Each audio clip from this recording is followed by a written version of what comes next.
이 시간 하나님 말씀 함께 보도록 하겠습니다. 구약성경 에스겔 36장 36절과 37절 말씀입니다. 에스겔 36장 36절과 37절 구약 1208페이지 내외에 있는 두 절의 말씀. 우리 에스겔 36장 36절과 37절 두 절 말씀을 같이 한 목소리로 읽도록 하겠습니다. 너희 사방에 남은 이방 사람이 나 여호와가 무너진 곳을 건축하며 황폐한 자리에 심은 줄을 알리라. 나 여호와가 말하였으니 이루리라. 주 여호와께서 이같이 말씀하셨느니라. 그래도 이스라엘 족속이 이같이 자기들에게 이루어 주기를 내게 구하여야 할지라. 내가 그들의 수요를 양떼같이 많아지게 하되. 아멘. 이 시간 교회 안내와 강사 소개를 하도록 하겠습니다. 이번 부흥의 기간 동안에는 말씀이 끝나고 또 기도회를 강사분께서 인도를 하십니다. 축도 이후에 개인적으로 기도할 제목들을 가지고 기도하시다가 자유롭게 돌아가시면 됩니다. 부흥의 기간 동안에 헌금을 하실 분들은 각자의 자리에 있는 헌금 봉투 또는 들어오실 때 교회에 비치된 헌금 봉투를 이용하셔서 자유롭게 헌금함에다가 헌금을 해주시면 됩니다. 강사를 소개하도록 하겠습니다. 올해 우리 교회 되게 오랜만에 이렇게 말씀 사경회 또 부흥회란 이름으로 모였죠. 이 시간에 나온 여러분들을 진심으로 축복합니다. 우리 옆에 있는 분들하고 잠깐 인사할까요? 정말 잘 오셨습니다. 오늘과 내일에 우리 강사를 소개하도록 하겠습니다. 오륜교회를 담임하여 섬기고 계시고 또 21일간 열방과 함께하는 다니엘 기도회, 지금 한국을 이제 대표하는 기도회로 자리 잡은 우리 다니엘 기도회 운영위원장으로 한국교회와 열방을 섬기시는 김은호 목사님께서 말씀을 전해주십니다. 먼저 말씀을 전하시기 전에 목사님 사역하시는 사역과 또 교회의 영상을 보고 우리 목사님 하나님의 일하심의 방식을 알라라는 말씀 전해주시러 강단에 오르실 때 큰 박수로 환영하도록 하겠습니다. 먼저 영상을 보도록 하겠습니다. 말씀의 능력으로 회복의 은혜를, 기도의 연합으로 기적의 간증을, 찬양의 드림으로 주님께 영광을, 하나님의 꿈을 꾸는 오륜교회. 1989년 3월 25일 오직 믿음으로 세워진 오륜교회는 한국교회의 대안을 제시하는 교회, 다음 세대를 세우는 교회라는 비전을 품고 하나님의 임재를 경험하는 예배와 하나님 나라를 세우는 사역을 통해 폭발적인 부흥의 은혜를 경험하였습니다. 그 후 2004년 12월 지금의 오륜 비전센터로 입당해 모든 것이 하나님의 은혜로 된 것이요 주의 영광을 위해 달려간 믿음의 증표가 되었습니다. 그중 교단과 교파를 뛰어넘어 21일간 열방과 함께하는 다니엘 기도회는 하나님의 임재가 충만한 예배로서 말씀과 기도의 능력, 치유와 회복을 경험하는 기도의 자리입니다.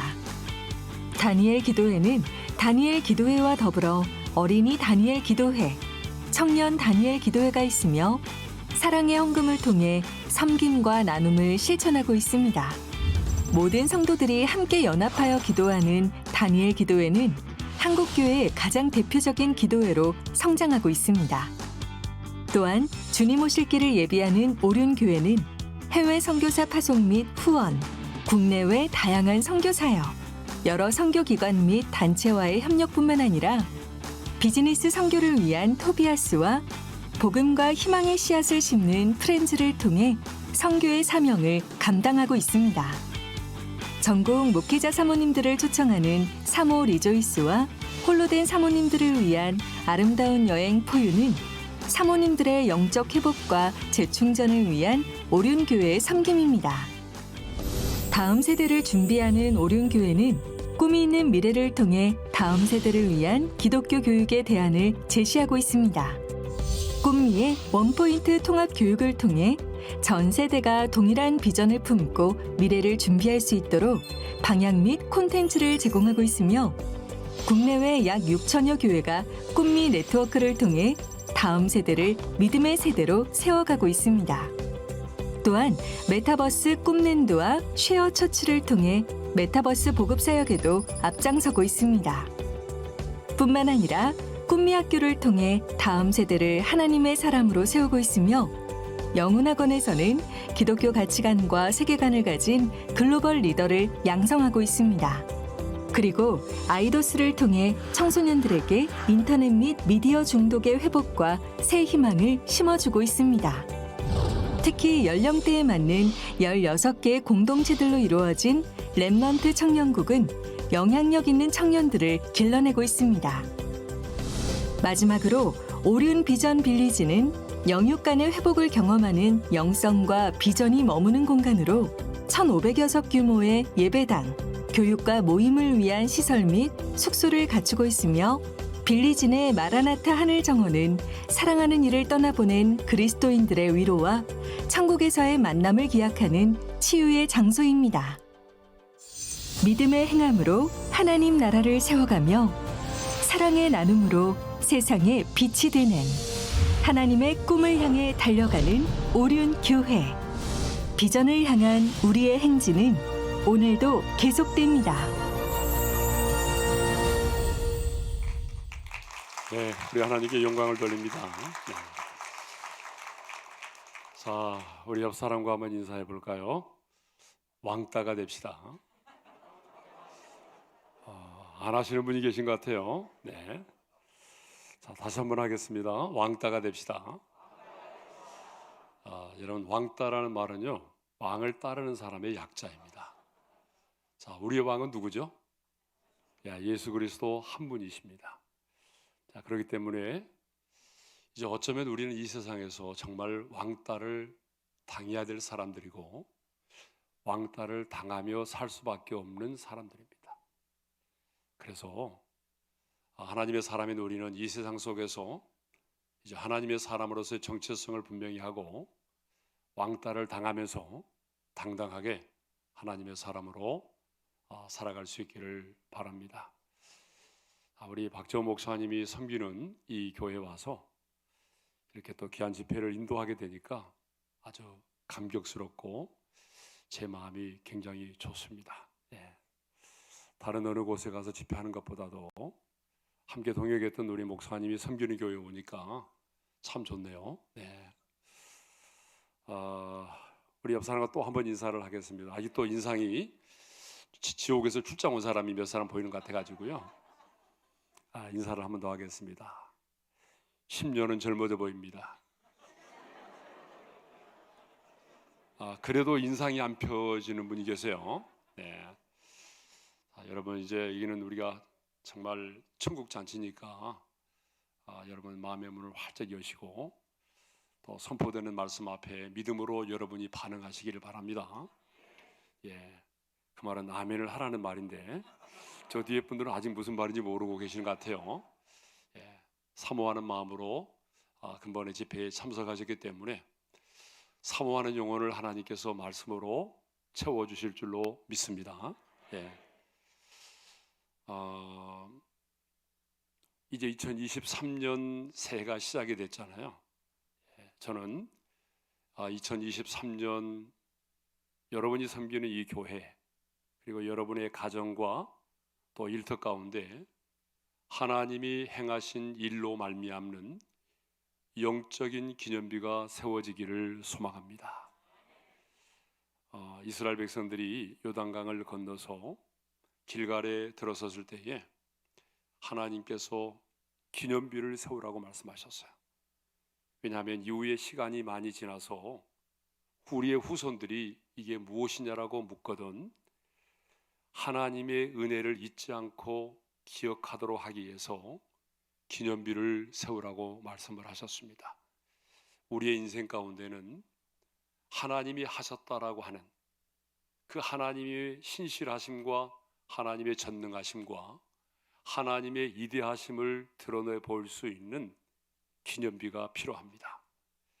여러분, 금번 한 해에 여러분의 가정 가운데 또 이 교회 가운데 여러분의 기도 제목 가운데 하나님이 행하신 일로 말미암는 영적인 기념비가 꼭 세워지기를 바랍니다. 아멘 하는 분들에게만 그런 은혜가 임하기를 바라요. 예. 하나님의 말씀은요, 여러분 머리로 받는 것이 아니라 내가 그 영의 양식을 아멘으로 받아먹는 겁니다. 그러니까 여러분들이 습관이 안 됐지만 그래도 할 수만 있으면 마스크를 써도 하나님의 말씀이 선포되면 그 말씀을 내게 주시는 말씀으로 아멘으로 받아먹으면 여러분에게 영혼의 유익이 될 줄로 믿습니다. 예. 자, 오늘 저녁은요, 하나님의 일하심의 방식을 알라라고 하는 제목으로 말씀을 전하도록 하겠습니다. 우리가 사는 세상에는요, 참 놀고 먹는 사람들이 많아요. 백수들이 많습니다. 여러분, 백수의 정의를 아세요? 성인으로 국가 경제 발전에 도움을 주지 않는 행위를 1년 이상 하는 사람을 백수라고 말합니다. 그런데 우리나라는 백수가 많은 것 같아요. 그래서 백수공화국이라는 말이 있어요. 여러분, 이태백이라는 말 들어보셨어요? 20대 태반이 백수다. 놀고 먹는 사람들이 많아요. 그리고 놀고 먹는 사람들을 또 부러워하는 사람들이 엄청나게 많습니다. 그런데 여러분, 우리 하나님은요, 끊임없이 일을 행하시는 분이십니다. 성경을 보게 되면 우리 하나님은 끊임없이 일을 행하시는 분이세요. 그래서 이사야 62장 6절과 7절에 보게 되면 이런 말씀이 있거든요. 자, 우리 함 좀 크게 읽겠어요. 다 같이 시작.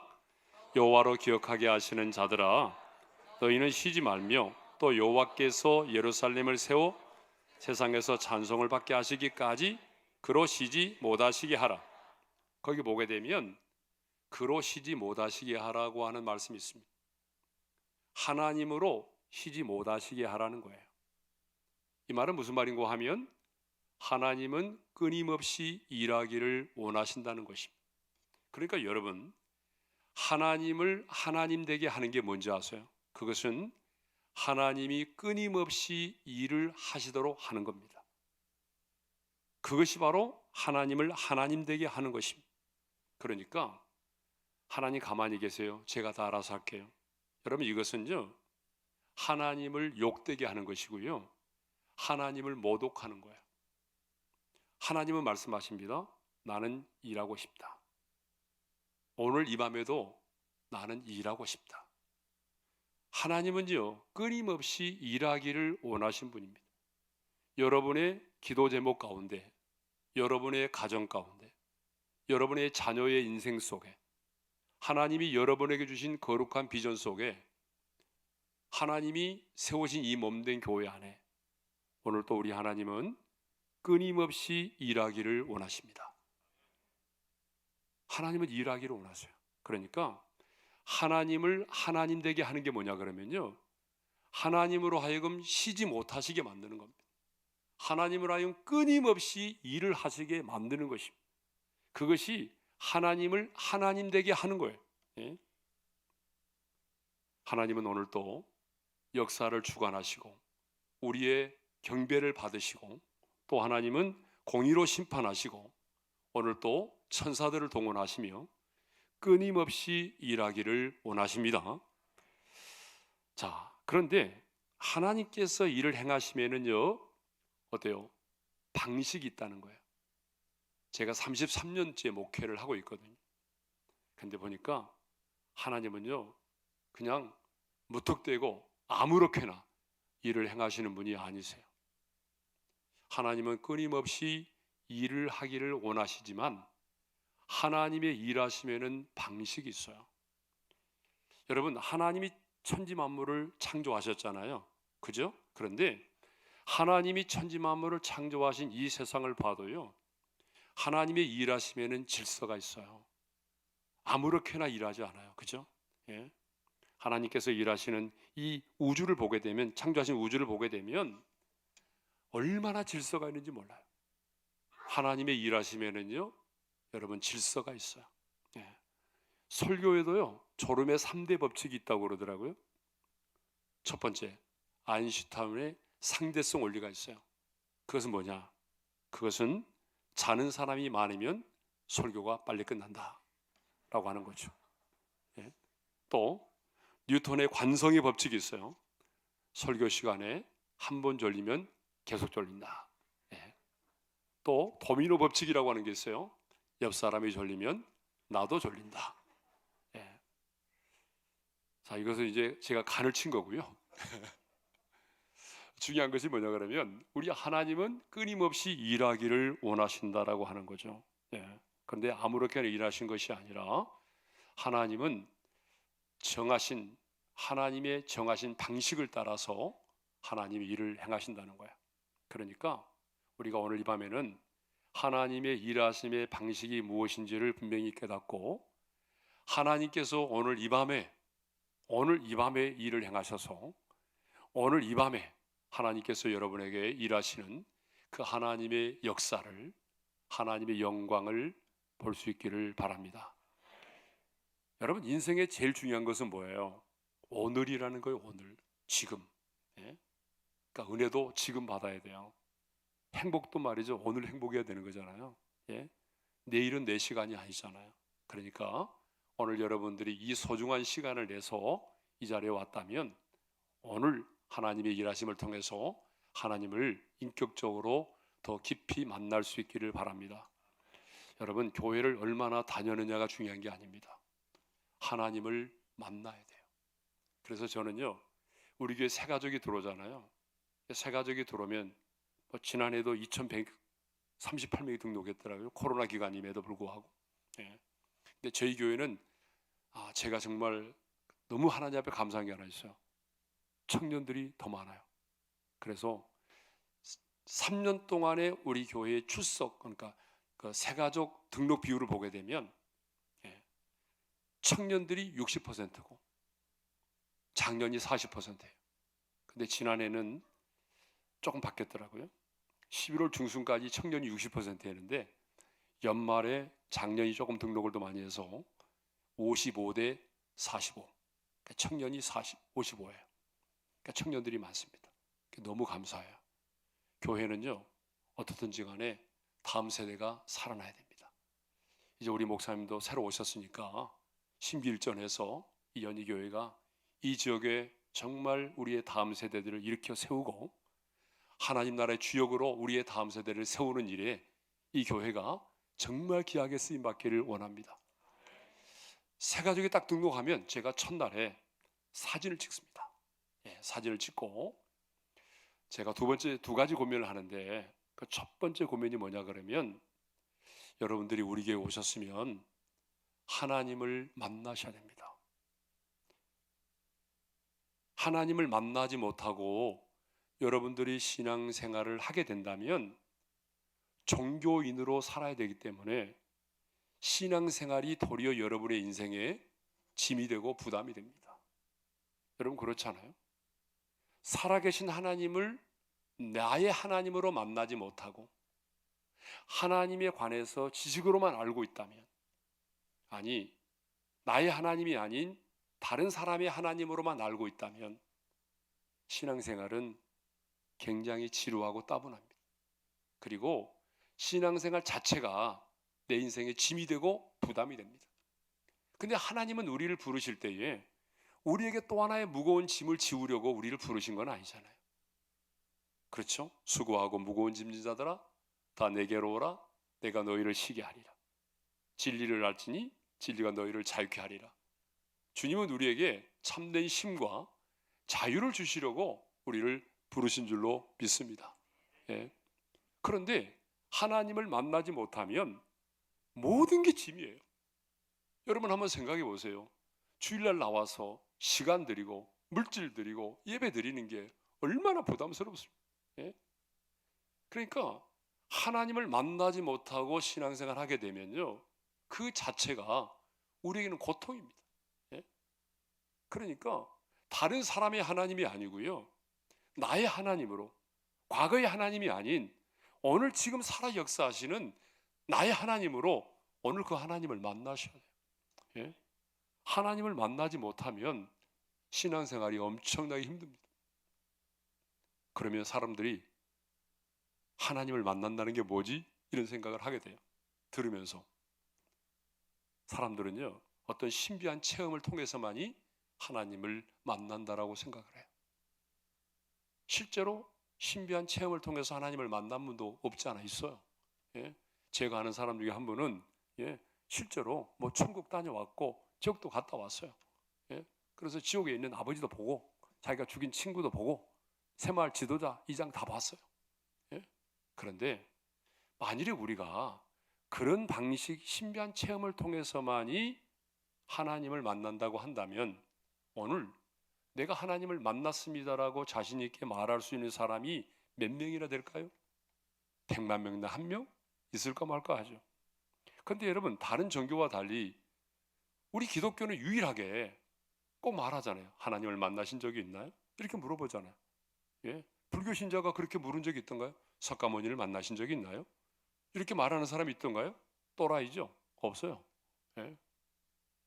유일하게 우리 기독교는 끊임없이 성도들에게 하나님을 만나신 적이 있나요? 라고 물어본단 말이에요. 왜냐 그러면 하나님을 만난다는 것은 관념이 아니라 실제이기 때문에 그렇습니다. 여러분, 하나님을 만난다는 것은요, 교회를 다니는 게 아니에요. 물론 하나님을 만나면 신앙생활을 하게 되고 교회를 나올 수밖에 없죠. 그렇지만 교회를 다니면서도 하나님을 안 만날 수 있어요. 그러면 하나님을 만난다는 게 뭘까요? 하나님과의 관계가 맺어지는 거잖아요. 여러분, 관계가 맺어지는 거예요. 그래서 성경은 다 뭐라고 말하고 있어요? 관계로 말하고 있잖아요. 하나님이 나의 아빠, 우리가 뭐예요? 그분의 자녀, 하나님의 자녀가 되는 권세를 주셨으니, 그렇죠? 아빠 아버지라 부르지느니라. 여러분, 하나님을 내가 아빠 아버지라고 부르게 되고 하나님이 나의 아버지가 되고 우리가 그분의 아들 자녀가 되는 겁니다. 또 어떤 관계가 맺어지죠? 하나님이 나의 신랑, 우리가 그의 신부가 되는 거죠. 신랑과 신부의 관계가 맺어지는 거죠. 또 그분은 왕, 우리는 종. 그래서 왕과 종과 주인의 관계, 또 목자와 양의 관계, 때로는 친구의 관계. 그래서 성경은 예수를 믿고 나면, 주님을 만나게 되면 이런 다양한 관계들이 맺어진다는 거예요. 관계는 실제라는 거예요. 실제. 여러분, 관계는 실제잖아요. 오늘 제 아내와 같이 왔거든요. 그러니까 같이 왔으니까 같이 밥도 먹고 자녀를 위해서 기도하고, 예, 아이도 낳고 그렇게 사는 거 아닙니까? 예? 실제. 관계는 실제입니다. 신앙생활은 실제예요. 그러면 하나님을 만난다는 게 뭐냐? 요거 정리하고 넘어가겠습니다. 예. 하나님을 만난다는 것은 우리가 성경에 기록되어 있는 그 진리의 말씀이 믿어지고 그 말씀이, 진리의 말씀이 내게서 체험되는 것을 말합니다. 여러분, 신구약 성경 66권은 단순한 문자가 아닙니다. 성령의 감동으로 기록된 하나님의 말씀입니다. 이 말씀은 살았고 운동력이 있습니다. 여러분, 그런 경험이 있으시나요? 하나님의 말씀이 살아서 꿈틀거리고 예리한 검으로 내게 다가오고 이런 경험이 있으신가요? 하나님의 말씀은 살았고 운동력이 있습니다. 예수님께서 말씀하셨어요. 내가 너에게 이른 말이 영이요 생명이다. 그러니까 하나님의 말씀은 영이요 생명입니다. 그 말씀이 우리에게 영생을 갖게 만들고 그 말씀이 영입니다. 영이라는 말의 특징이 뭔지 아세요? 영은 시간과 공간을 초월한다는 얘기입니다. 그렇기 때문에 아브라함에게 주셨던 말씀이 왜 오늘 내게 주시는 말씀이 되는 거죠? 하나님의 말씀이 영이기 때문입니다. 여러분, 모세에게 주셨던 말씀인데 왜 오늘 우리는 내게 주신 말씀으로 받는가요? 그 말씀이 영이니까. 그 말씀은 영이기 때문에 시간과 공간을 초월해서 오늘 내게 주시는 말씀이 되는 거예요. 여러분, 그렇죠? 또 영이라고 하는 것은 뭐예요? 매임을 당하지 않는다는 거죠. 우리 인간은 매임을 당하잖아요. 관계의 매임을 당하고 환경의 매임을 당하고 육체의 매임을 당합니다. 그렇지만 하나님의 말씀은 영이요 생명이기 때문에 매임을 당하지 않아요. 내가 감옥에 가 있어도, 내가 중환자실에 있어도 오늘 또 하나님의 말씀은 시간과 공간을 초월해서 내게 역사한단 말이죠. 그게 하나님의 말씀이에요. 그런데 이 말씀이 믿어지고 이 말씀이 내게서 체험될 때 우리는 하나님을 만났다라고 말하는 거예요. 자, 예를 한번 들어볼까요? 성경은 이렇게 말하죠. 당신은 죄인이다. 그러면 모든 분들이 아, 그래요, 맞아요, 나 죄인이에요. 죄 엄청나게 많이 졌어요. 예. 여기까지는 인정해요. 그런데 아담 한 사람이 죄를 지었고 그 한 사람으로 말미암아 모든 사람이 죄인이 되었다. 이것은 기분 나빠요. 내가 죄를 지은 것은 인정하지만 아담의 후손으로 내가 태어났는데 아담이 죄를 지었는데 내가 죄인이다. 이거는 받아들일 수가 없어요. 진짜 기분 나쁘죠. 여러분 기분 나쁘죠? 아, 괜찮아요. 예. 솔직히 기분 나쁘잖아요. 이 말 듣고 기분 할렐루야 할 사람 있어요? 없어요. 기분 나빠요. 여러분이 망 봤어요? 선악과 따먹을 때 옆에서 망 봤냐고요? 아니잖아요. 근데 어느 날 보니까 내가 아담의 후손이고, 근데 아담이 그 사람인 나와는 상관없이 내 언약의 대표가 돼가지고 죄를 지었어요. 근데 그 언약의 관계 때문에 내가 죄인이래. 기분 나쁘잖아요. 인정하고 싶잖아요. 더군다나 하나님의 아들 예수 그리스도가 2000년 전에 인간의 몸을 입고 오셨대요. 이거 여러분 믿어지는 얘기입니까? 어떻게 처녀가 잉태하여 아들을 낳아요? 처녀가 아들을 낳는 거 봤어요? 없잖아요. 아래서 차라리 깨어났다고 하지. 그러면 인정을 하겠는데 어떻게 처녀가 아들을 낳아요? 어떻게 하나님이 인간이 몸을 입고 오실 수 있어요? 어떻게 그분이 2000년 전에 내가 지금 이 시대를 살아가고 있는데 내가 무슨 죄를 지을지 알아서 어떻게 내 죄를 담당하고 십자가에 죽을 수 있어요? 여러분, 자, 이제 여러분의 믿음을 다 내려놓고 상식적으로 얘기하자고요. 여러분이 가지고 있는 일단은 믿음을 다 접어두고 상식적으로 생각해봐요. 받아들여져요? 이해돼요? 아니, 반응을 좀 저쪽 동네 반응 안 보이니까 여기만 얘기하겠습니다. 근데 받아들여집니까? 안 받아들여지죠. 안 받아들여지는 게 정상인 거예요. 상식적으로 이해가 안 되는 게 정상인 거예요. 그게 나는 머리로 이해가 된다. 그거는 사실은 또라이입니다. 이해될 수가 없어요. 그런데 중요한 것은요, 이렇게 말도 안 되는 사실인데 성경에 이런 말씀이 있잖아요. 성령으로 말미암지 않고는 예수를 주시라 할 수 없느니라. 성령께서 우리 각 사람에게 역사하시니 내가 죄인이라는 사실이 이만큼의 의심의 여지가 없이 믿어지는 거고, 예수님이 내 모든 죄를 대신하여 십자가에 죽으셨다는 사실이 이만큼의 의심의 여지가 없이 믿어지는 거예요. 그 십자가의 사건이 다른 사람의 사건이 아닌 나의 사건으로 믿어지고 받아들여지는 거예요. 여러분 그런 경험이 있어요, 없어요? 아니, 그렇게 자신이 없어요? 있어요, 없어요? 가운데 동네 있어요, 없어요? 있죠. 거기만 끄덕이지 말고, 예, 그래도 이렇게 하는 것보다 이게 낫네요. 그래도 예, 있어요, 없어요?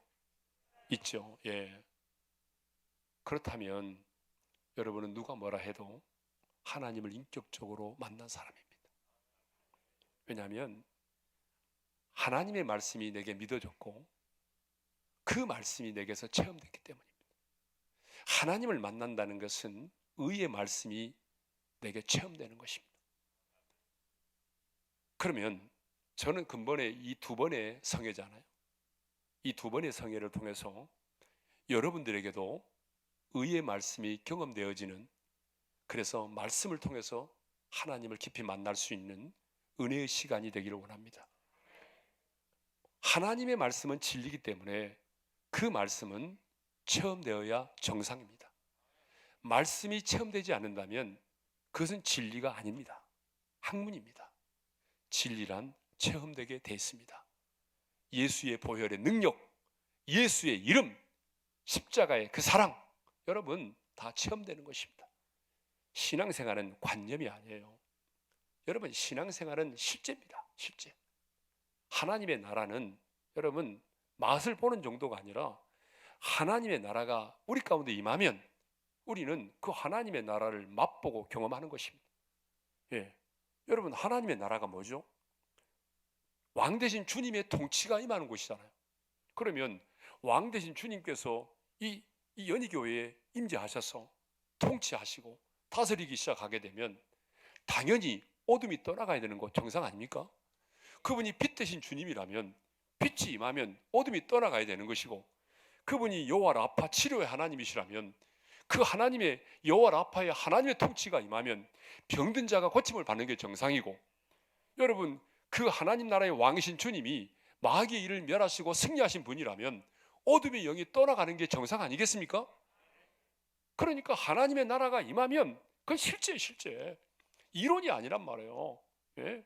언제부턴가 여러분 우리 신앙생활이 전부 이론이에요. 언제부턴가 우리 신앙생활이 관념이 됐어요. 그러니까 한국교회 문제점 중에 하나가 뭐냐면 총론은 있는데 강론이 거의 없다, 그 얘기입니다. 성령 충만 얘기하잖아요. 다 얘기합니다.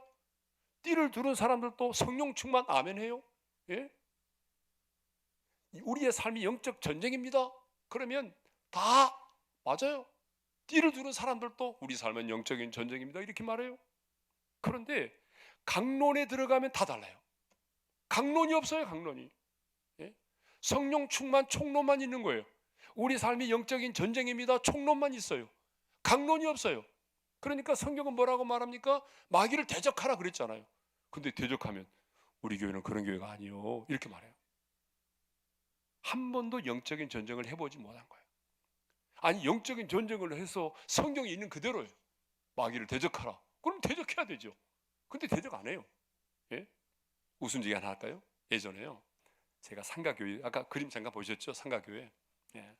그 상가교회 있을 때 처음에는요, 그 상가 2층을 다 쓰는 게 아니라 그 2층 가운데 203호 3칸이거든요. 그러니까 얼마나 작았겠어요. 예? 진짜 작았어요. 우리가 작을 때 뭐 눈곱만큼 작다 그러잖아요. 뭐 코딱지만 하다 그러잖아요. 진짜 그렇게 작았어요. 얼마나 작았냐 그러면 이제 비 오는 날 이제 뭐 저 소망교회 다니는 분들, 사랑의 교회 다니는 분들이 비가 오고 뭐 눈이 오고 그러면 여기도 상가도 교회 하나 있네, 한번 가볼까? 그러면서 문을 딱 열었어요. 근데 제가 앞에 있잖아요. 이렇게 강지사님 바로 앞에 있으니까 놀래가지고 문 닫고 막 가고 그랬어요. 얼마나 작았으면. 예? 그런 교회였어요. 그런 교회. 예. 그때 아프리카의 가얀자라는 목사님이 그때 강사로 오셨어요. 그래가지고 막 그분이 방방 뛰면서 막 예수 이름으로 막 떠나가 막 그러더라고요. 이분이 막 설교 끝나고 난 다음에 축사를 하는 거예요. 막 사역을 하는 거예요. 흑인이니까. 근데 그때 이제 저도 영어를 못하고 우리 성도들 중에도 영어를 별로 하는 사람이 없어갖고 고급 영어를 하는 사람을 불러와서 고급 영어. 그래서 이제 서울대 대학원 나오신 분, 고급 영어를 하시는 분을 딱 불러다가 당신이 고급스럽게 한번 통역을 해봐라. 그런데 이분이 어떻게 하냐, 나가라고 그러는데 이렇게 통역을 했어요. 나가주시기 바랍니다. 여러분 귀신이 나가겠어요? 가는 곳마다 항상 자기 자신이 정죄를 당하고 핍박을 받아왔는데 이렇게 자기를 인정해주고, 그건 나가겠어요? 그래서 중간에요, 그분이 우리말을 못 알아들어도 가냐 목사님이 감이 좀 있더라고. 그래서 바꿨어요. 중간에 고급 영어 하는 사람을 물러가게 하고 고급 영어 아니라 초급 영어 하는 사람을 데려다가 그 사람은 고급 영어는 몰라요. 머리 말하면 못 알아지만 무조건 막 예수 여러분 따라가라 막 그래가지고 그분이 했어요. 그런 경우가 있다니까. 아니 무슨 얘기냐 그러면 이만큼 영적 전쟁을 잘 못한다는 얘기죠. 영적 전쟁에 실제가 없어요. 예. 이러다 오늘 본문 읽고만 놓고 지금 아무것도 못하겠네. 예. 자, 이번 성회를 통해서 여러분들이 의의 말씀을 경험하고 하나님의 말씀을 통해서 여러분들이 좀 더 하나님을 깊이 만날 수 있기를 바랍니다. 예를 들자면 여러분들이 이 성회에 참석하기 전에 뭔가 매여 있고 정말 마음속에 불안과 두려움, 불면증으로 인해서 고통을 당하고 시달려왔는데 이 성회를 참석해서 찬양을 부르고 말씀을 듣고 기도하는 가운데 이상하다, 내가 지금 처해 있는 상황과 환경은 전혀 변한 것이 없는데 갑자기 여러분의 마음속에 두려움이 사라지고 여러분의 마음속에 정말 세상에 줄 수 없는 그런 평강이 임했다고 한다면 여러분은 샬롬의 하나님을 만나신 것입니다. 여러분을 묶고 있는 흉악의 결박이 풀어지고 여러분들이 진리 안에서 자유함을 얻었다고 한다면 여러분들은 마귀를 멸하시고 승리하신 주님을 만난 것입니다. 이렇게 구체적으로 하나님을 만날 수 있기를 바랍니다. 꼭 하나님을 매일매일 예배를 통해서 만나셔야 돼요. 예. 그 하나님을 만나야 우리 신앙생활이 실제가 된다. 실제가. 관념은 소용없어요, 여러분. 예. 하나님을 인격적으로 만날 수 있기를 바랍니다. 예. 자, 그러면 하나님의 일하심의 방식 첫 번째는 뭐냐 그러면요, 하나님은 사람을 통해서 일하신다라고 하는 것입니다. 따라서 합시다. 하나님은 사람을 통하여 일하신다. 예. 우리 하나님은 전능하신 분이잖아요, 그죠? 그런데 그럼에도 불구하고 하나님은요 언제나 사람을 통해서 일을 행하십니다. 예.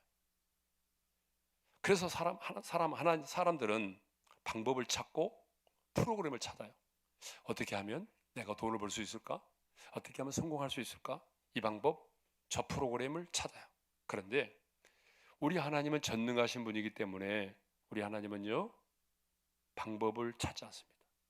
하나님은 방법과 프로그램의 문제가 아니라 하나님은 사람을 찾으신다는 것입니다. 그러면 왜 하나님은 사람을 통해서 일을 행하시는가 궁금하잖아요. 예? 하나님은 사람 말고도, 예? 뭐 토끼, 우리 토끼띠라고 그러죠. 예수 믿는 사람들은요 그 띠를 찾으면 안 좋습니다. 무슨 띠인지 모르면 예수띠라고 그러세요. 무슨 토끼띠고 개띠 이런 거 필요 없어요. 예? 그렇잖아요, 여러분. 예, 우리 예수 믿는 사람은 예수띠면 되지 뭘 토끼띠면 뭐하고 용띠면 뭐하고 말띠면 뭐 사납고 그래요? 예? 그런 거 필요 없어요. 예.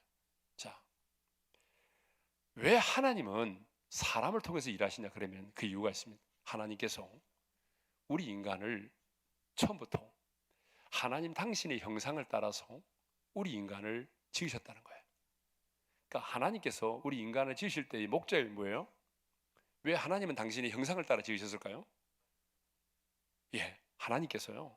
예, 우리 인간을 당신의 형상대로 지으신 것은 첫째로는 하나님과 교제하기 위함이고요. 두 번째로는 하나님의 대리 통치자로 우리를 세워서 하나님의 창조를 정복하고 다스리도록 하기 위해서입니다. 그러니까 하나님의 대리 통치자로. 그래서 하나님은 어때요? 우리 안에 하나님의 성품을 우리 안에 주셨고 또 영을 가진 인간으로 창조하셨습니다. 하나님은 영이시잖아요. 근데 우리 인간에게 하나님이 흙으로 빚으시고 난 다음에 코에다가 생기를 훅 불어넣은 다음에 생영이 됐잖아요. 그래서 영을 가진 존재만이 영이신 하나님과 교제할 수 있어요. 그래서 하나님 영적으로 우리를 지으셨고 하나님 당신의 성품대로 우리를 지으셔서 하나님이 이 세상을 창조하신 이 세상을 하나님의 대리 통치자, 하나님을 대신해서 통치하고 정복하고 다스려 나가도록 하기 위해서 하나님이 우리 인간을 지으셨잖아요. 그렇죠? 그래서 아담과 하와는 뭐예요? 그 에덴 동산의 이름들, 짐승들의 이름을 다 지어줬잖아요. 너는 코가 크네? 코끼리. 너는 목이 길어? 기린. 이렇게 이름을 지어줬잖아요. 그랬어요, 안 그랬어요? 그러니까 기린이 기분 나쁘다. 왜 나를 기린이라고 하느냐 이렇게 말한 적이 없어요.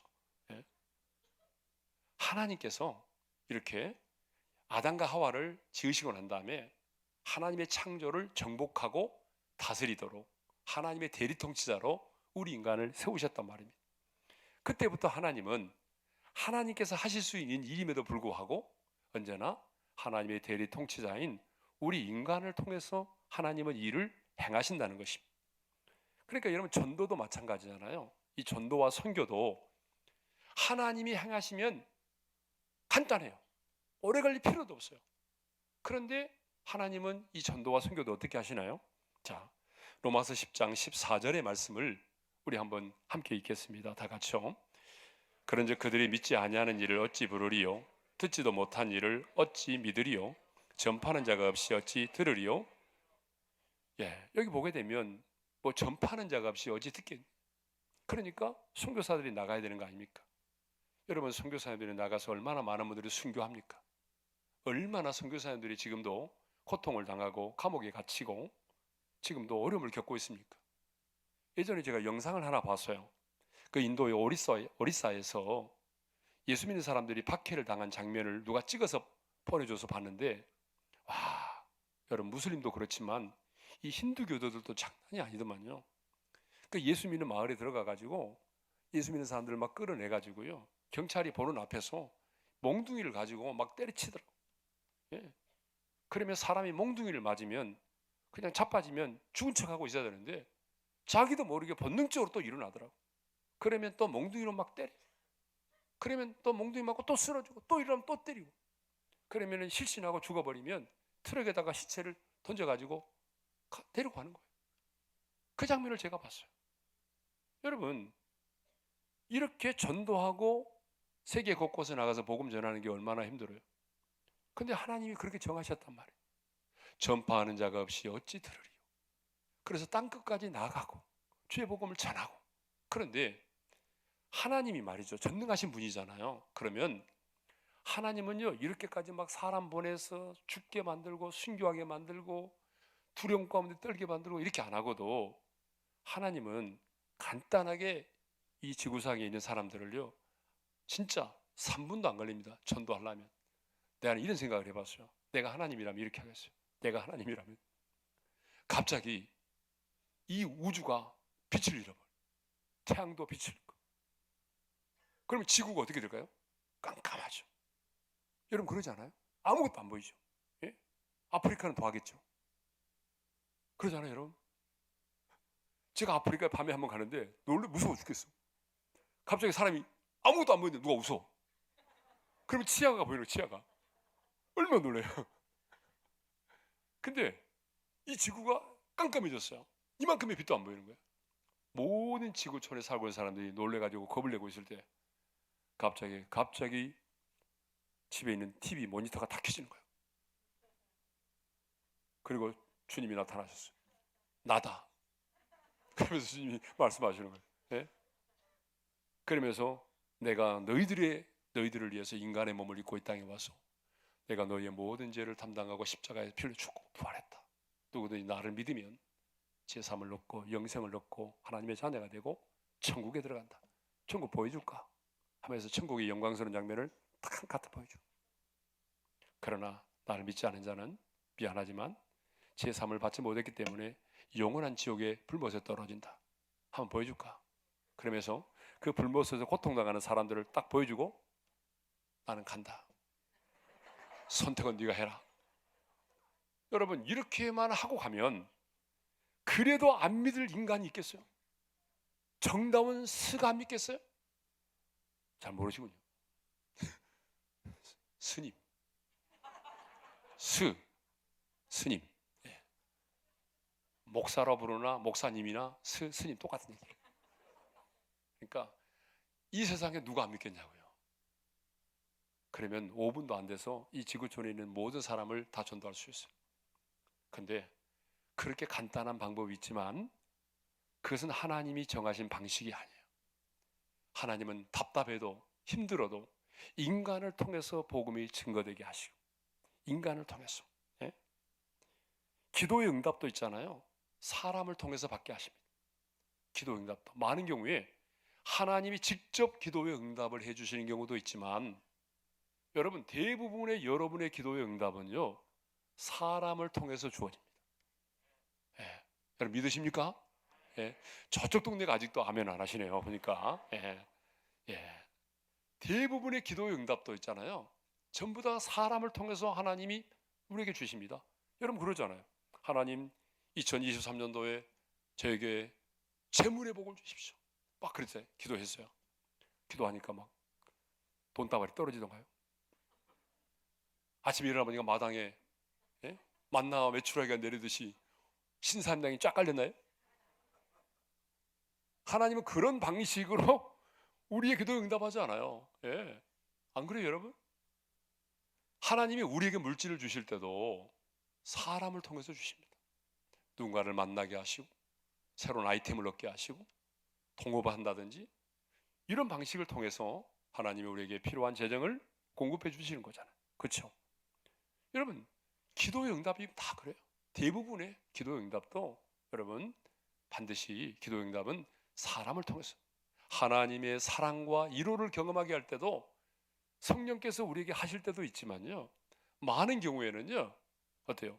내 주변에 있는 권사님, 장로님, 내 주변에 있는 성도들을 통해서 하나님의 사랑도 하나님의 위로를 경험하게 하십니다.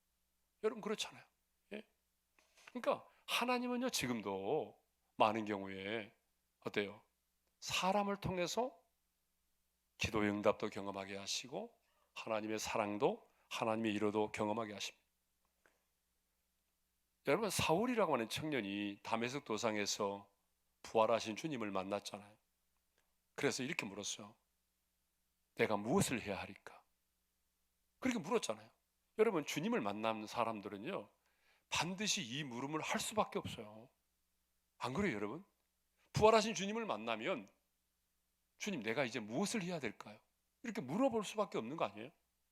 주님을 만나는데 그걸 안 물어본 사람은 주님 만난 사람이 아니에요 사실. 예? 그러니까 그렇게 물었단 말이죠. 그러면 주님께서 이렇게 말씀하시면 얼마나 좋아요. 그래 내가 너를 부른 것은 너를 이방인의 사도로 세워서 유대인이 아닌 이방인들로 하여금 너의 복음을 듣고 주께로 돌아오게 하기 위함이다. 이렇게 말씀하시면 뭐 기분 나쁜가요? 근데 주님은 그렇게 말씀하지 않았어요. 주님이 이렇게 말씀하셨어요. 너는 일어나 시내로 들어가라. 네가 행할 것을 네게 이를 자가 있느니라. 아니 주님이 말씀하시면 안 돼요? 아니 부활하신 주님께서 친히 나타나셔서 지금 사울이라는 청년을 만나 주셨잖아요. 그러면 내가 이제 무엇을 해야 되겠습니까? 라고 물어보면 그래 내가 너를 이방인의 사도로 불렀노라 이렇게 말하면 왜 덧나냐고. 그런데 주님은 그렇게 말씀하지 않으셨어요. 이제 앞으로 네가 시내로 들어가면 네가 행할 것을 네게 이를 자가 있느니라. 아나니아를 얘기하는 거죠. 그래서 나중에 아나니아에게 말씀하셔가지고 아나니아가 와서 안수할 때에 눈에 비늘이 벗겨지고 아나니아를 통해서 자신의 소명을 깨닫게 하시잖아요. 왜 그럴까요? 하나님은 네가 예수 믿고 거듭나서 하나님의 자녀가 되었다면 이제 공동체 안으로 들어가라는 거예요. 관계 안으로 들어가라는 거예요. 여러분 만일에 이런 게 없었다고 한다면 바울은요 자기만의 종교를 만들었을 수도 있어요. 바울 종교. 충분히 그럴 수 있어요. 그런데 나홀로 신앙은 위험합니다. 여러분 가끔 보게 되면요 나홀로 신앙이 있어요. 성도의 관계를 맺지 않고 자기 홀로만 신앙생활하는 분이 있어요. 여러분 절대로 위험합니다. 제가 우리 교회 새가족도 등록하면 제가 두 가지 고민한다고 그랬잖아요. 그러니까 첫 번째 고민은 제가 아까 얘기했어요. 하나님 만나셔야 된다고. 두 번째 고민은 제가 여러분의 믿음이 성장해야 됩니다라는 고민을 해요. 왜냐하면 거듭났다면 그 다음부터는 성장을 해야 되잖아요. 그죠? 그런데 믿음이 성장하기 위해서는 두 가지가 필요합니다. 첫째로 예배입니다. 제가 33년 목회를 하면서 깨달은 것 중에 하나가 뭐냐면 아무리 믿음이 좋은 사람도 예배의 자리에서 멀어지면 하나님과 멀어질 수밖에 없다는 것입니다. 여러분 이것은 목사도 마찬가지입니다. 내가 모태신앙이고 교회 안에서 아무리 직분을 많이 갖고 있어 해도 하나님을 예배하는 자리에서 멀어지면 하나님과 멀어질 수밖에 없습니다. 왜냐? 예배는 하나님을 만나는 영적인 행위이기 때문에 그렇습니다. 그래서 여러분들은 예배에 목숨을 걸어야 됩니다라고 제가 권면합니다. 예배에 목숨을 거십시오. 이건 너무 중요한 거야. 그 다음에 여러분의 믿음이 성장하려면 절대로 나홀로 신앙생활을 해서는 안 됩니다. 공동체 안에서 더불어 신앙생활을 해야 됩니다라고 권면합니다. 최근에 가나안 성도들 많아졌어요. 안 나가. 교회 안 나가는 성도들이 많아졌어요. 진짜 많아요. 청년들은 진짜 많아요. 그런데 제가 가나안 성도들 많이 만났을 거 아니에요. 가나안 성도들 중에서 믿음이 자랐다라고 말한 사람 있나요? 한 명도 없어요. 믿음 잘하지 않습니다. 그런데 좋은 건 있어요. 엄청나게 편하대요. 아무도 전화 오지 않아요. 지난주에 나오셨어요? 뭐 했어요? 아무도 간섭하지 않아요. 상처 안 받아요. 너무 편해요. 그런데 믿음은 잘하지 않아요. 그러니까 내 믿음이 성장하려면 반드시 나 홀로 신앙생활을 해서는 안 되고 공동체 안에서 더불어 신앙생활을 해야 된다는 거예요. 왜냐? 그 안에서 기쁨도 함께 나누고 슬픔도 함께 나누고, 그렇죠? 그리고 기도 제목도 나누고, 저는 사람은 나를 위해서 기도해주고 나는 이 사람을 위해서 기도해주고, 그러면서 뭐예요? 우리가 믿음이 돈독해지고 믿음이 뿌리를 내리고 성장하는 겁니다. 그게 바로 교회라는 거죠. 함께 지어져가는 교회라고 그랬잖아요. 그게 바로 교회예요. 그러니까 여러분, 절대로 나 홀로 신앙생활을 하는 사람들은 굉장히 위험합니다. 여러분, 사울이라는 청년이 죽게로 돌아왔을 때 주님은 얼마든지 주님이 말씀할 수 있어요. 그러나 말씀하지 않으신 것은 공동체 안으로 들어가라는 것입니다. 관계 속으로 들어가라는 거예요. 그것이 바로 교회라는 거예요. 예?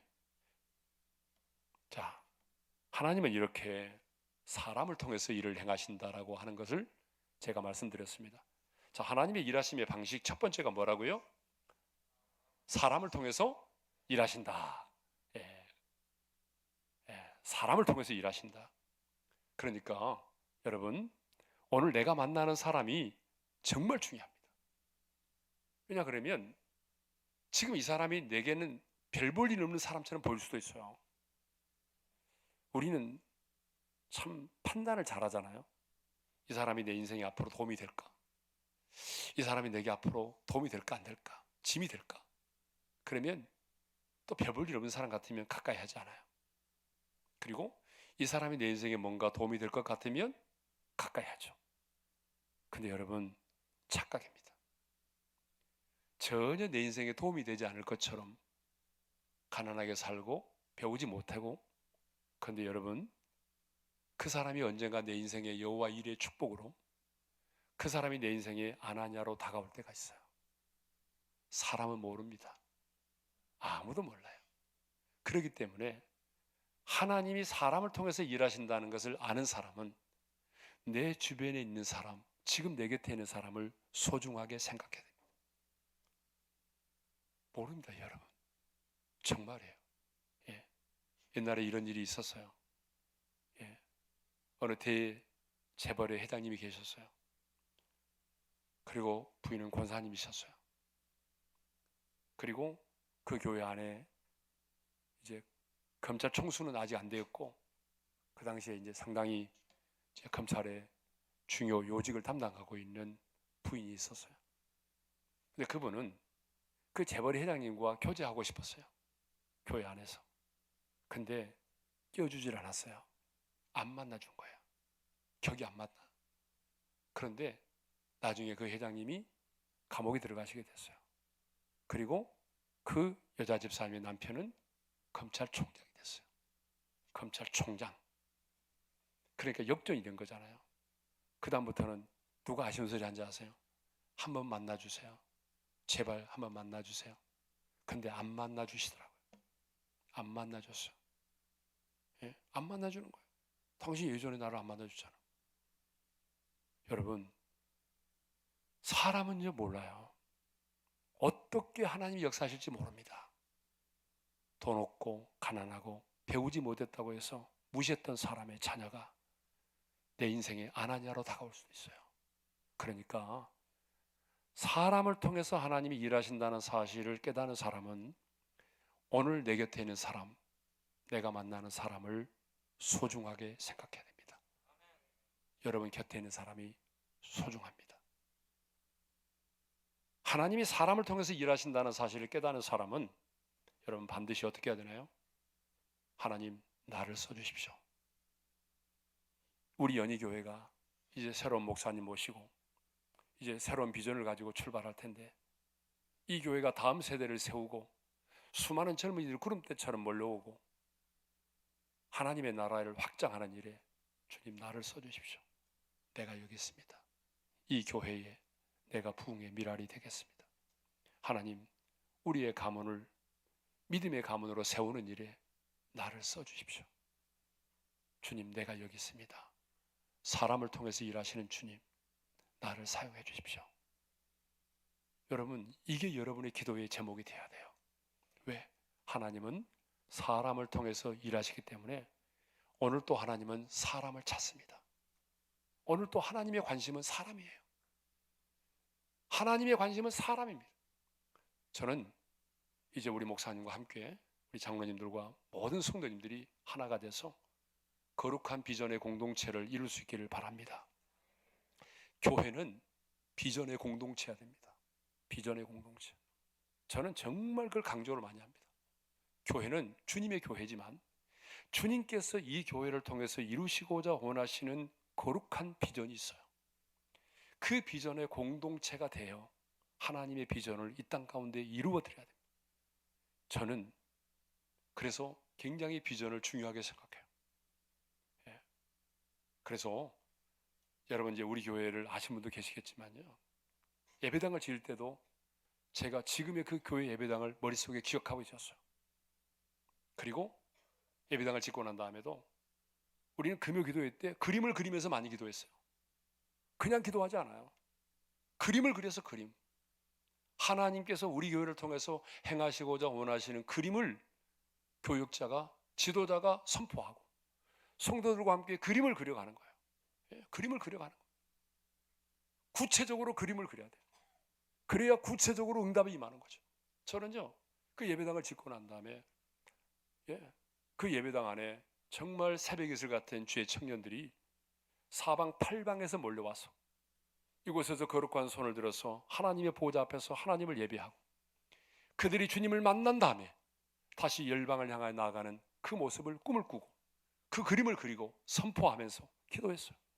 그랬더니 진짜로 새벽이슬 같은 청년들이 구름대처럼 몰려들었어요. 지금 우리 교회 청년부만 재적이 13,000명. 여러분, 진짜 청년들이 구름대처럼 몰려들어요. 청년의 특징이 뭔지 아십니까? 아무리 멀어도 지하철 3번 갈아타도 온다. 그게 청년들이. 청년들의 특징이 뭔지 아십니까? 아버지가 그 교회 목사여도 마음에 안 들면 안 나간다. 그게 청년들의 특징이에요. 지가 마음에 맞으면 아무리 멀어도 옵니다. 근데 지가 마음에 안 들면요, 아버지가 다니는 교회, 야 목사님이 나한테 자녀들 데리고 오라고 난리다 지금. 아빠의 얼굴 좀 봐서 좀 가봐라. 가줘, 우리 교회. 그럼 뭐라 하는지 아세요? 왜 그러세요, 아빠? 그건 아빠 교회예요. 전 아니에요. 이렇게 말해요. 청년들은 그렇습니다. 그러니까 여러분, 저는 여러분들이 하나님이 주신 거룩한 비전을 따라서 비전의 공동체를 만들어서 나가면 하나님 반드시 이 교회를 통해서 다음 세대를 일으키고 세우는 일에 귀하게 쓰임받게 될 줄로 믿습니다. 거룩한 비전의 공동체를 이루어가는 게 중요합니다. 거룩한 비전의 공동체를. 자, 이제 두 번째인데요. 끝까지 갈지 안 갈지는 모르겠습니다만 하여튼 시간 내에 마치겠습니다. 자, 두 번째, 하나님의 일하심의 방식. 두 번째는 기도를 통해서 일하신다라고 하는 것입니다. 기도를 통해서. 한 아버지가 귀신 들린 아이를 제자들에게 데리고 왔잖아요. 그런데 제자들은 그 귀신을 내쫓지 못했어요. 우리는 어찌하여 능히 그 귀신을 내쫓지 못했나이까라고 물을 때에 마가복음 9장 29절에 보니까 예수님께서 이렇게 말씀하시죠. 우리 한번 읽어볼까요? 다 같이요. 이르시되 기도 외에 다른 것으로는 이런 종류가 나갈 수 없느니라 하시니라. 기도 외에는 안 된다는 얘기입니다. 왜 그럴까요? 하나님이 그렇게 정하셨어요. 기도를 통해서 하나님이 일하시기로 하나님이 정하셨어요. 그래서 여러분, 우리 하나님은 신실하신 분이잖아요.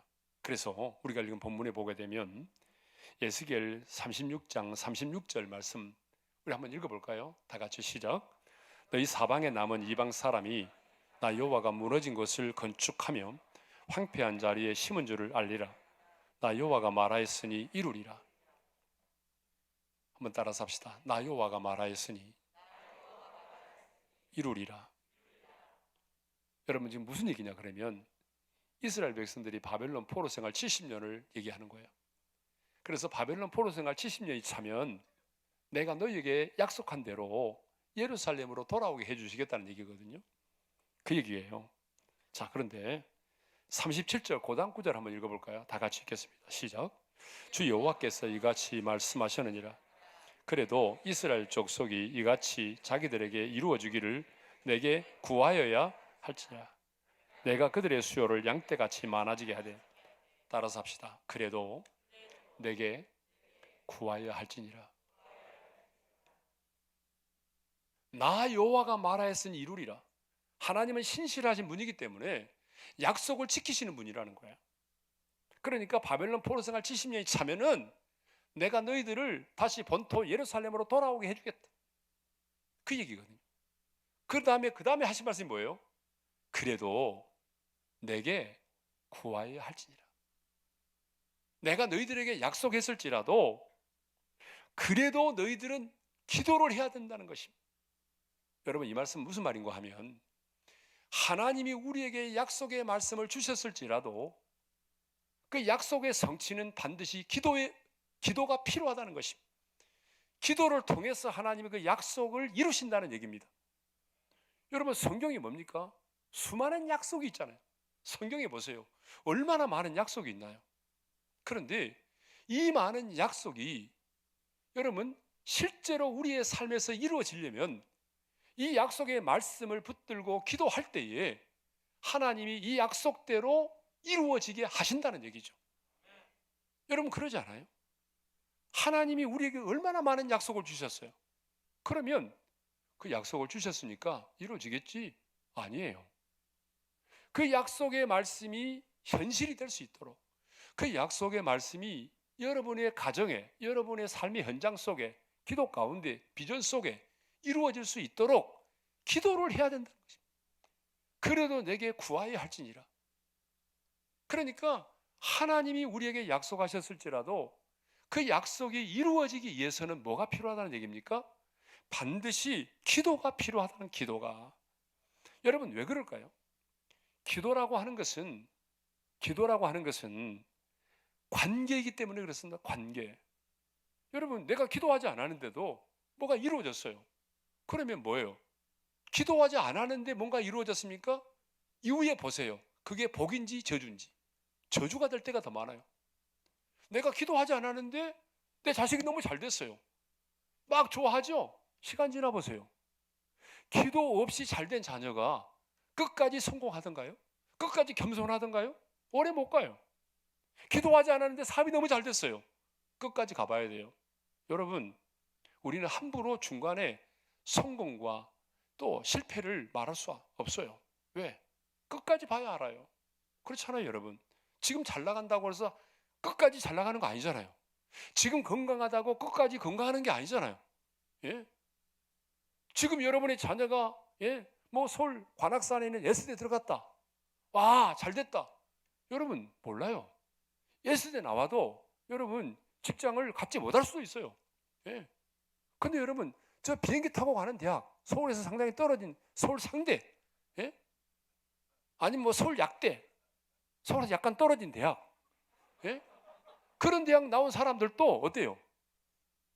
별 볼 일 없는 것처럼 보이지만 나중에 보게 되면 선한 영향력 있는 사람들이 있어요. 서울대를 나와야만 하나님께 영광을 돌립니까? 무슨 소리 하고 있어요?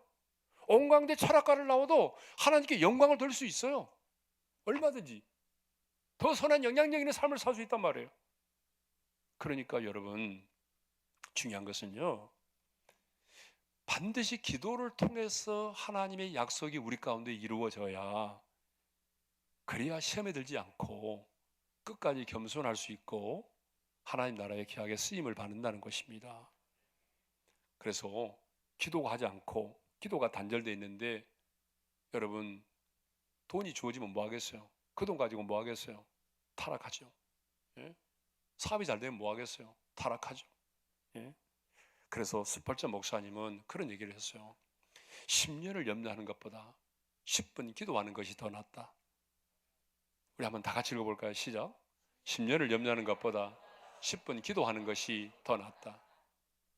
야, 근데 기도를 못하는 사람들의 특징이 뭔지 알아요? 염려의 은사가 있다는 거예요. 너무 염려를 깊게 오래 잘합니다.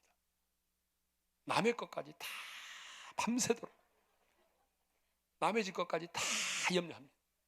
예. 그런데 그 사람 기도시키면 기도를 못합니다.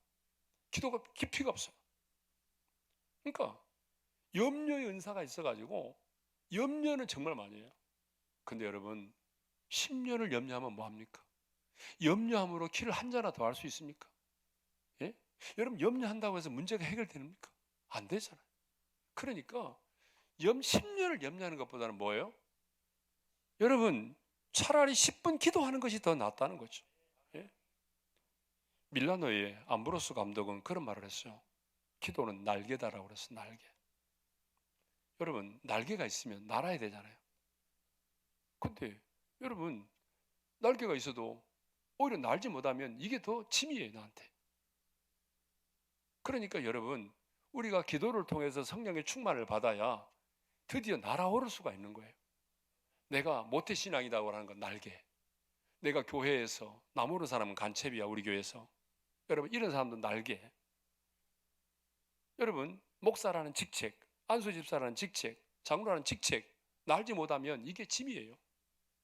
이게 더 무거워요. 그러니까 날아야 되잖아요. 날으려면은 기도해야 되고 기도해서 성령 충만을 받아야 날아오를 수가 있는 거 아니에요, 여러분. 예?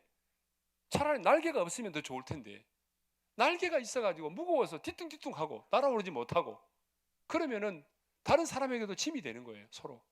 그래서 여러분 날아올라야 돼요. 교회는 날아올라야 됩니다. 여러분의 심령도 날아오를 수 있기를 바랍니다. 독수리처럼 저 창공을 향해서 날아올라야 돼요. 날아오르려면 기도하는 방법밖에 없어요. 예? 여러분 우리 교회가 89년 3월 25일 날 교회를 개척했어요. 예. 멤버 없이 했어요. 멤버 없이. 거의 멤버 없입니다. 제 아내하고 둘이 했어요. 그런데 여러분 보세요. 지금 생각해 보면 정말 하나님의 전적인 은혜지만 무릎으로 승부했어요. 무릎으로. 왜 돈도 없고 뭐 배운 것도 없고 그러니까 뭐 무릎 꿇을 수밖에 없지 뭐 어떻게 하겠어요. 예? 그냥 무릎으로 승부하는 거예요. 아까 우리 다니엘 기도 영상 잠깐 나왔지만 여러분 그 다니엘 기도회가 1998년도에 시작됐어요. 그런데 그 조그마한 상가 그때는 이제 두 칸을 썼기 때문에 14개 의자 예배를 놓고 14개 정도 의자니까 그래도 작잖아요. 그죠? 근데 그때 14개 놓고 예배를 드릴 때인데 기도 제목이 너무 많은 거예요. 주차장도 없고 뭐 공간은 너무 적고 그래서 그때 12월 1일부터 21일 동안 교인들에게 저는 기도원에 가서 금식하며 기도하겠습니다. 21일 동안. 우리 성도님들은 매일 저녁 9시에 이 상가교회에서 모여서 저를 위해서 교회를 위해서 나라와 민족을 위해서 기도해 주세요 라고 부탁을 하고 들어갔어요. 그때 이제 뭐 우리 교회 안에는 목사님도 안 계시잖아요. 교육전도사 한 명 있었어요. 저는 이제 그날 산에 들어가서 기도하고 내려와서 내가 없는데 교인들이 얼마나 모였을까 궁금하잖아요. 그래서 제 아내한테 전화를 했어요. 여보, 교인들이 얼마나 모여서 기도했어? 근데 제 아내가 그런 거예요. 그 좁은 상가지만 교인들이 가득히 모여서 당신을 위해서 교회를 위해서 정말 간절히 기도했다는 거예요. 여러분 그 말을 딱 듣는 순간에 내 눈시울이 뜨거워지더라고. 가슴이 뭉클하더라고. 깨달았어요. 성도들은 목사가 없어도 기도의 자리만 만들어만 주면 성도들은 기도하는구나. 그 생각이 들었어요. 저는 산에서 기도하고 성도들은 교회 예배당에 모여서 21일 동안 기도했어요. 그리고 난 다음에 하나님께서 기적적으로 보성고 강당을 예배 처소로 허락해 주셨어요. 여러분 보성고 미션스쿨 아닙니다. 예, 미션스쿨 아니에요. 거기는 뭐 민족학교라고 그래가지고 고사를 지낸 곳입니다. 이사장님이 얼마 전에 돌아가셨는데 해인사에 묻었어요. 그런 곳이에요. 예.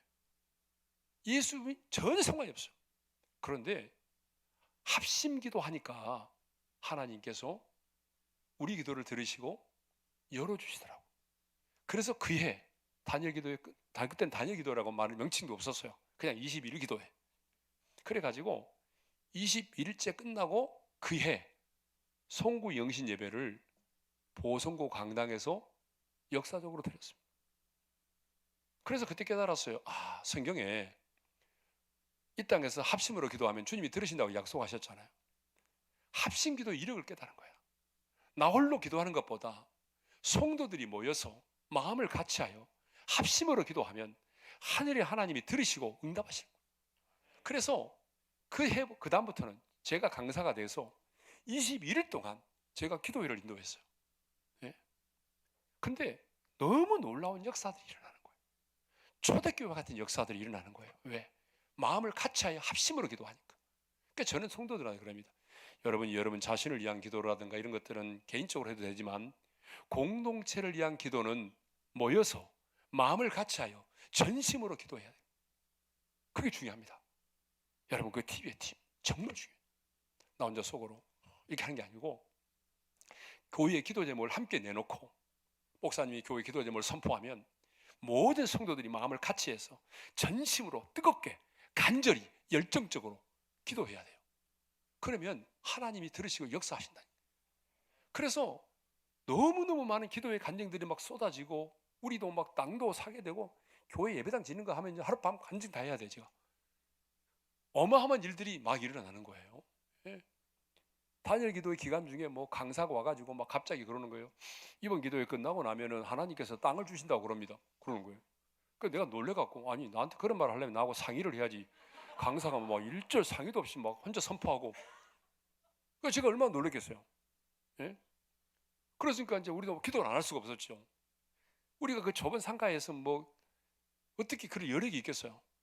근데 진짜 딱 21일 날 끝나는데 20일째 되는 날 부동산에 연락이 온 거예요. 나한테. 지금 우리 예배당에 있는 자료입니다. 뭐 약 500평 되는 그 땅이고 건물이 지어져 있는 건데 경매로 나왔는데 한번 들어가 볼 거냐고 그런 거예요. 그래서 내가 너무 적어요. 저는 그때도 믿음이 되게 컸나 봐요. 500평이 작다고 그랬어요. 제가. 근데 어디요? 그랬더니 그 지금 자리를 가르쳐 준 거예요. 그래서 제가 가서 봤어요.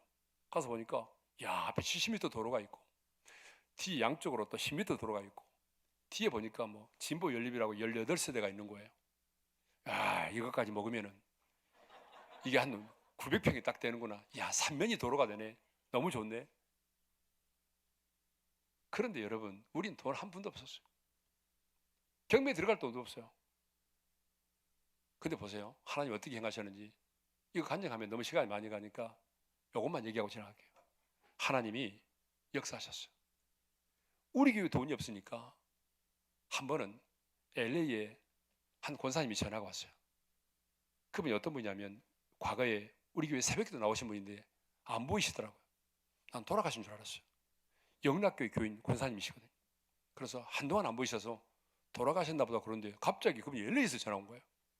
딱 하는 말이 목사님 지금도 목회하는게요? 그래요. 그럼 내가 목회해야지 뭐 하겠어요. 그랬더니 갑자기 나한테 온라인 계좌번호 불러달라고 그러더니 1억을 보냈어요. 타교인이 고롱 아파트 팔아가지고 1억 3천을 가져왔어요. 여러분 보세요. 이렇게 하나님이 내비게이션에 딱 역사하는 거죠. 한 사람은 LA, 한 사람은 타교인, 이 사람은 집 팔고, 이 사람 돈은 어떤 돈인지 모르겠어요. 하나님이 다 보내주시는 거예요. 그래가지고 저희가 그 경매로 그 땅을 받았어요. 그것도 있잖아요. 우리가 최저가를 썼기 때문에 4번째 들어가는 거거든요. 누가 들어오면 안 돼. 다른 사람이 들어오면 진짜 안 된다고. 왜냐하면 우리만 들어가야 돼. 그때 그 강사가 자기도 말을 해놓고 얼마나 힘들었겠어요. 그래 막 그 강사가 말을 해놨겠다. 이제 이게 이루어지지 않으면 강사는 이제 완전히 영빨이 사라지는 거잖아요. 그러니까 이제 강사도 이제 막 고색 자기가 막 금식하면서 기도하는 거예요. 자기가 금식하면서. 우리는 밥 먹고 자기 혼자 금식하고 이분이 막 일본까지 가서도 막 기도하고 막 그랬어요. 그러니까 일본에서 왔어요. 그래서 내가 물어봤어요. 모른 척하고 아니 뭐 선포했는데 어떻게 됐어요? 그러더니 내가 일본에서 기도하는데 갑자기 하나님께서 딱 환상을 보여주시네. 그림을 하나 보여주시네. 그래서 어떤 그림이요? 그랬어요. 전혀 얘기 안 하고 어떤 그림이요? 그랬더니 아니 여기가 말이야 오림교회라고 하나님 말씀하시면서 보여주시는데 올림픽 공원 펜스가 보이고 그 앞에 하얀 건물인데 그거라고 말씀하셨다고. 와, 닭살이 돌고 닭살이. 이미 우리는 진행을 하고 있었거든요. 경매 받으려고. 그게 그 건물이에요. 올림픽 공원 펜스가 보이고 맞은편에 있는 하얀 건물 4층짜리. 와, 닭살이 돋아, 닭살이. 그러면서 그분이 그런 거예요. 이거 이제 이번에 우리만 돌아야 된대. 다른 사람 들어오면 안 된대. 그래서 자기 또 금식하겠대. 금식하시라고. 그러면서 하는 말이, 하나님이 말씀하시는데 옆에는 대순진례가 있거든요. 우리 바로 옆에 대순진례가 있어요. 대순진례가 이 다음에 들으려고 준비하고 있다는데 그러는 거예요. 근데 진짜 우리만 딱 들어왔어요. 아무도 안 들어왔어요. 우리 교회가 딱 받고 나니까 막 난리가 났어요. 대순진례가 뒤집어졌죠. 또 다른 사람이 막 1억 얼마 더 준다고 넘기라고 막 그러는 나한테. 자기가 이 다음에 들어올 생각했는데 교회가 먼저 차지했다고. 하여튼 그렇게 됐어요. 그래가지고 나중에 예배당까지 지고 그랬는데 이게 다 뭐예요? 합심기도예요. 합심기도. 기도의 이력이에요. 기도예요. 그래서 우리가 이제 2003년도부터 주변의 교회들이 자꾸 얘기를 하는 거예요. 뭐라고 얘기하냐면, 아니 뭐 단위기도 우리도 같이 하면 안 되느냐, 막 영상으로. 그때 영상으로 들으면 이단이라는 말도 있고 그래서 그냥 열어줬어요. 그랬더니 28개 교회가 참여했어요. 그 다음에 100교회가 참여했어요. 그 다음에 300개 교회가 참여했어요. 그 다음에는 1000교회가 참여했어요. 그 다음에는 3000교회가 있어요. 그 다음에는요 10,000교회가 있어요. 그 다음에는 13,000. 그 다음에는 계속해서 15,000. 작년에는 15,600교회가 있어요. 여러분, 교단과 교파를 초월해서 여러분 15,000여 교회가 동시에 21일 동안 여러분 함께 부르짖어 기도합니다. 함께 하나님을 찬양하고 함께 말씀을 받고 지역의 대표 목사님들이 와서 사회를 보고, 예? 찬양팀들도 각 교회 찬양팀들이 와서 하고, 기도회 하는 동안에는 절대로 오륜교회라 김우로 목사는 금지입니다. 절대로 이 말을 쓰면 안 돼요. 왜냐하면 우리 교회는 그냥 플랫폼이에요. 섬기는 거예요. 그런데 얼마나 많은 간증들이 쏟아집니까? 하나님이 행하시는 일을 보니까 여러분 이렇게 하지, 간증이 없으면 누가 하겠어요? 안 합니다. 예. 하나님은 기도를 통해서 일하신다는 얘기입니다. 예. 기도를 통해서. 그래서 하나님의 사람은 무릎으로 승부를 하는 것입니다. 머리로 사는 게 아니에요. 무릎으로 하는 거예요. 그래서 사람이 일하면 사람이 일할 뿐이지만 사람이 기도하면 하나님이 일하신다. 아멘. 그렇습니다, 여러분. 사람이 일하면 사람이 일할 뿐이지만 사람이 기도하면 누가 일하신다고요? 하나님이 일하십니다. 하나님이 일하셔요. 저는 예배당을 지으면서 그걸 봤어요. 아, 그렇구나. 우리가 이제 본당 예배당을 지을 때 보니까 있잖아요. 지하 4층을 봤어요. 근데 중간에 안방이 나왔어요. 근데 보니까 예전 같으면요, 사람이 그 안에 지게를 지고 들어가서, 예, 꽃갱이로 꿰가지고 그 하나씩 지게로 지고 또 올라와 와야 되고, 그러면 1년도 더 걸릴 것 같아요. 그 지하를 파는데. 근데 지하 팔 때 보니까요, 막 어때요? 발파 작업 해버리고 포크레인이 들어가서 막 포고, 예, 그리고 뭐 거기서 막 트럭이 올라오고, 그러니까 금방 하더라고요. 그때 제가 뭐 느꼈냐 그러면, 사람이 하는 일과 하나님이 하는 일을 생각해 봤어요. 우리 인간들은 고작 할 수 있는 게 뭐겠어요? 지하로 들어가서 그냥 호미로 파고 꽃갱이로 파고 지게로 지고 나오고, 사람이 일하면 사람이 일할 뿐이죠. 근데 발파를 하고 포크레인이 들어가서 트럭에 올리고 하니까 금방 되잖아요. 근데 사람들은요, 그걸 몰라요. 사람이 일하면 사람이 일할 뿐이지만, 여러분, 사람이 기도하면 누가 일하신다고요? 하나님이 일하십니다. 저는 하나님이 일하심을 볼 수 있기를 바랍니다. 예. 자, 시간이 다 된 것 같아요. 왜냐 그러면 3가지를 해야 되는데 2가지를 했어요. 내일 1가지를 더 하고 또 본문을 나누다가 마치도록 하겠어요. 자, 오늘은 2가지만 하겠어요. 왜냐하면 이 세 번째가 중요하거든요. 근데 이거를 지금 할 수가 없어요. 그래서 이 시간에 이제 찬양하고 기도할 텐데, 자, 말씀을 좀 정리를 먼저 하겠습니다. 하나님의 일하시면은 뭐가 있다? 방식이 있어요. 하나님은 아무렇게나 일하지 않아요. 하나님은 먼저 사람을 통해서 일하십니다. 사람을 통해서. 두 번째로 하나님은 기도를 통해서 일하신다. 세 번째는 내일 하겠어요. 내일. 내일 기대하시고 내일 나오시기 바랍니다. 주신 말씀을 마음에 새기면서 이제 우리 좀 찬양하면서 기도 자리로 나아가겠습니다.